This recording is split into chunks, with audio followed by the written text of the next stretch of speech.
Hi guys, welcome back to my channel, Dark Hollow. If you are returning, thanks for coming back and checking out this video. If this is your first time here, please stick around and I hope you enjoy the content. Now that the holidays are over, I will be trying to get more on an uploading schedule and everything. It's just been a real time crunch with the holidays, as I'm sure all of y'all know. And tonight, in this video, we're going to talk about something that's kind of interested me for a while. And it is on the dark side of science, I guess. But it's spontaneous human combustion. Now, depending on who you talk to, of course, you're going to get varying opinions on whether it's real, whether it's not real. But as I dug into some of these cases and going into it thinking that it absolutely couldn't be real, and then I started reading some of these stories and it was like, well, you know, which without a huge scientific background or knowledge of the way chemistry and everything works, I'm no expert. I guess it's just my opinion, and it may continue to be one of those things that we're not going to know. But the spontaneous human combustion is the belief or the concept that a living human body can ignite into flames with apparently no outside source of ignition.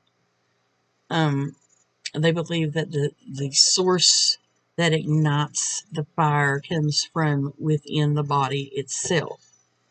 And the first known accounts go all the way back to 1641, although scientists and historians and stuff believe a lot of this is, was due to unknown science and superstition that explain these early cases.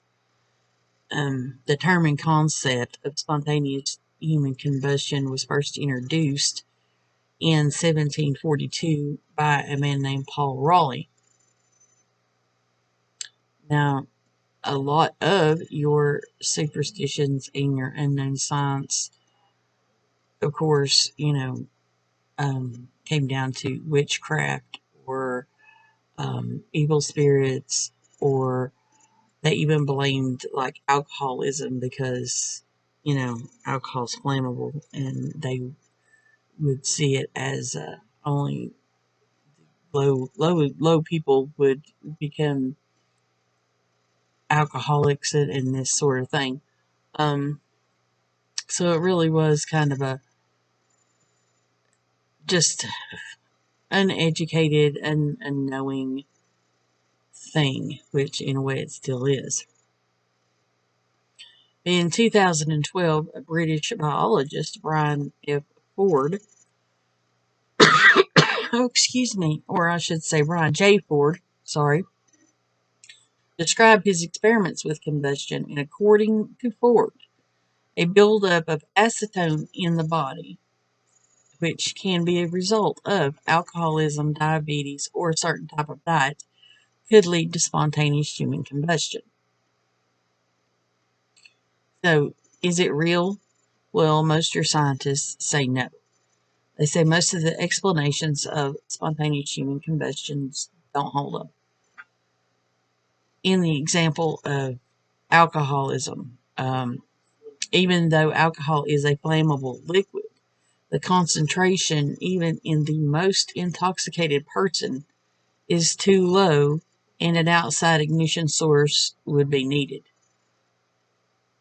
The most earlier explanations relied on outdated medical knowledge. But in the 20th century, forensic scientists noticed what they would call the Wick Effect. Now, the Wig Effect is the process by which the human body catches fire from an outside source, and the clothing absorbs the melted body fat and smolders like a the wick of a candle. With Wick Effect experiments produce many of the same characteristics as spontaneous human combustion and is believed to be the explanation in these cases.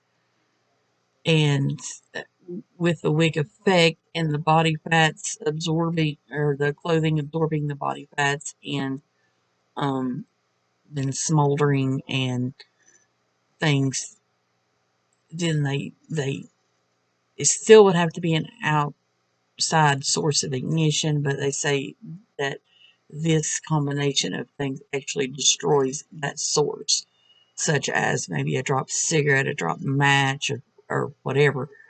Um, Skeptics of this theory argue that the wick effect doesn't produce the heat that it takes to render the human body into ash.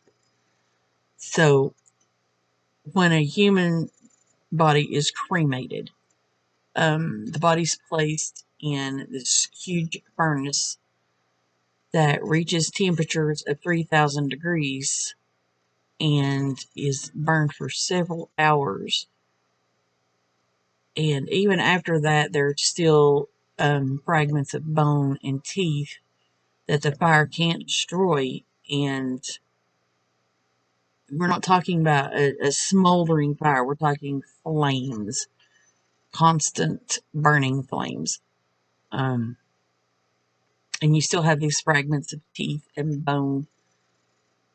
And of course, before they return the ashes to the family, they these fragments are crushed into powder and mixed with the ashes. In 1951, 67-year-old Mary Reese said goodbye to her son after a visit on the evening of July 1st. Now, according to her son, his mother was in good spirits and all seemed well. The next morning, Mary's landlord, or in some cases, it is a messenger that comes with a telegram. But regardless, she received a telegram, and her landlord was knocking on the door. And after not receiving an answer, the landlord found the doorknob to be hot to the touch and contacted the police. So upon entering the home, the police found the remains of Mary. She had been completely burned to ash except her skull, spine, and her left leg, with the foot still in the sliver. There was little damage to the room except for the burnt remains of her chair that she sat in and a clock with a melted plug, and the clock had actually stopped at 4:20 a.m. The rest of the apartment was untouched, and the cause of death was listed as an unattended cigarette. I Okay, I'm a smoker, and I've been around smokers all my life. I have seen people fall asleep with cigarettes, and although some cases can end up being very tragic, where it can actually burn down your house and kill you, do not smoke in bed or in, things like that. It's very, very dangerous. But I don't see how, even if you fell asleep with a cigarette, that it could catch on fire and burn long enough and hot enough that it's going to burn you to ash without you waking up and making some sort of attempt to put it out or get away, or without damaging the rest of the room at least. Like that was saying, is to get your body to be ash, 3,000 degrees over a long period of time. Most times, even in house fires and real tragedies of that sort where people do actually die in a fire, there's still um there still remains left a lot of the time, and we're talking like it's either like the whole building or at least a large portion of the building. You would know for sure that there was a fire. You would know from the outside of whatever this place is that there was a fire. Um, so I don't know how much I would believe that it was an unattended cigarette. Um, in 1980, 72-year-old Henry Thomas was living in North Wales. He was found completely burned, except his skull and legs that were still clothed in socks and trousers that were unburned. The rest of the home seemed relatively untouched, and no source of ignition was apparent. So, you know, it, it's it's the no source of ignition that gets me in some of these cases, and that the surroundings are not damaged or not completely burned. That's the one that's puzzling me. Um, on March 26, 1986, a retired firefighter, George Amont, had returned from the hospital and was recovering from a respiratory illness that required him to use oxygen. His son Kendall, who usually checked on his father daily, had to work late and couldn't go until the next morning. Um, he reported on his arrival that the windows of the home were smoky brown. Upon entering the home, he reported the strong smell of smoke throughout the house. When Kendall entered his father's bedroom, he found Mott's body had been burned to ash and bone as if professionally cremated. So there again, we're talking like, 3,000 degrees flames over an extended period of time. So the rest of this makes no sense. Other items were melted but remained relatively untouched, and the oxygen tank was still running and not damaged. So, I mean, was the oxygen tank in the same room? Most of the time it is, especially back in the day. I don't know. My mom was recovering from COVID, and I think her oxygen was in the living room, and she had the long hose to get to the bathroom, the kitchen, things like that. So I don't know if it was in the same room or not.